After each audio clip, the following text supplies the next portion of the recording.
Trauma, gaslight, narcissist. These days, we fling psych words around like glitter at a pride parade. But do they even mean anything anymore? Problem is, the misuse of these words is messing with how we understand relationships, mental health, and even ourselves. I'm Gabriella, therapist in training, sharing my grad school journey to engage, empower, and educate.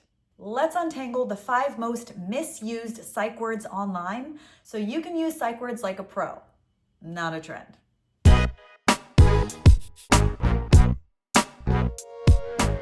Dear future therapist, somewhere along the line, psych terms went viral and their meaning went extinct. So let's break down the 5 most misused psych words on the internet. Number 1, narcissism. When people say narcissist, they usually mean selfish or into themselves. But clinically speaking, narcissism is more complex than taking too many selfies. It's a pattern of grandiosity, need for admiration, and lack of empathy that shows up across relationships and life situations. It's not about one-off moments of arrogance or self-absorption.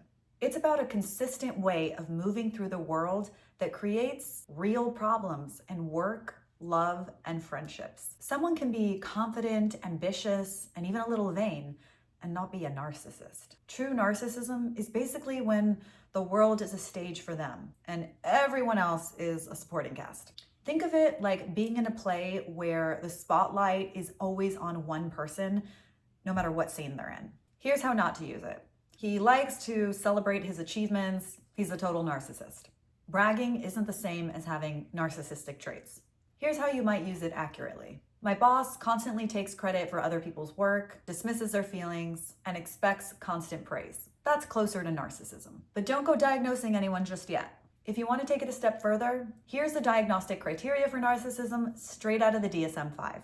I will also add that professional assessment for personality disorders like NPD is a whole skill unto itself. So I'd advise against trying to diagnose family members before having a thorough understanding or education on assessment of personality disorders.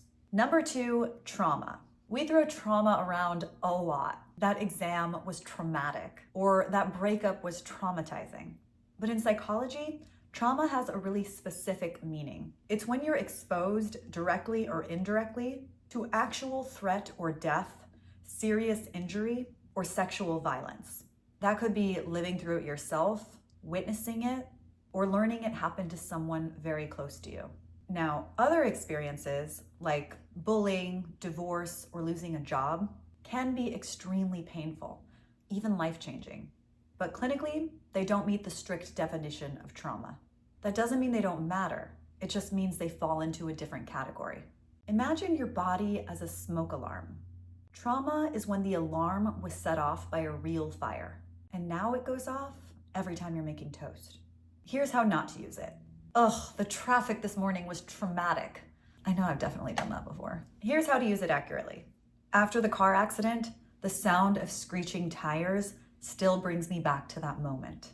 That's trauma. Number 3, gaslighting. This one gets thrown around all the time. Gaslighting isn't about lying or having a difference of opinion. It's a deliberate pattern where someone makes you question your own reality, denying things you saw, rewriting events, and then insisting you're crazy. Over time, it chips away at your own memory and judgment. One argument where someone says you're overreacting, that's not gaslighting. True gaslighting is repeated, manipulative, and designed to gain control.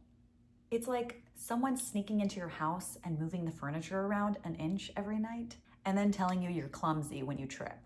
Rude. It's also often misconstrued with someone being dismissive rather than someone who's making you doubt your own reality. Here's how not to use it. My friend told me I was being dramatic when I said I was stressed. She's totally gaslighting me. Here's how to use it accurately. My partner insisted entire conversations never happened, even when I had proof, and kept telling me I was imagining things. That's gaslighting. Number 4, trauma bond. This is one people confuse with love or obsession, A trauma bond forms in abusive or toxic relationships where cycles of intense fear, abuse, and then affection or relief get wired into your nervous system. That push-pull of pain followed by comfort can create a very powerful attachment, even when the relationship is harmful. It's not, I can't stop thinking about my crush. It's, I feel highly attached to someone who hurts me, and breaking away feels impossible. Think of it like being stuck on a roller coaster. I mean, who doesn't love roller coasters? Terrifying drops, then a rush of relief, and your body starts to crave the cycle even though it's exhausting. Here's how not to use it. Grad school is so stressful. Everyone in my cohort and I are totally trauma bonded. That's more like camaraderie through stress, not the abusive cycle of attachment. Here's how to use it accurately. She kept returning to her partner after episodes of abuse because the cycle of fear and comfort created a trauma bond. Number 5, trigger. Trigger might be the most overused one of all.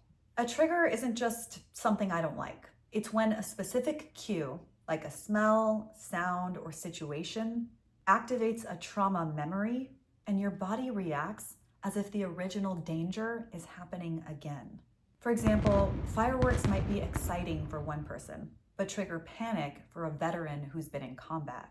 A trigger is like a shortcut on your nervous system's desktop. Click it, and it's like you're suddenly back inside the old file you never meant to open. Here's how not to use it. Applying for student loans is so triggering. That's frustration or stress, not a flashback or a trauma reaction.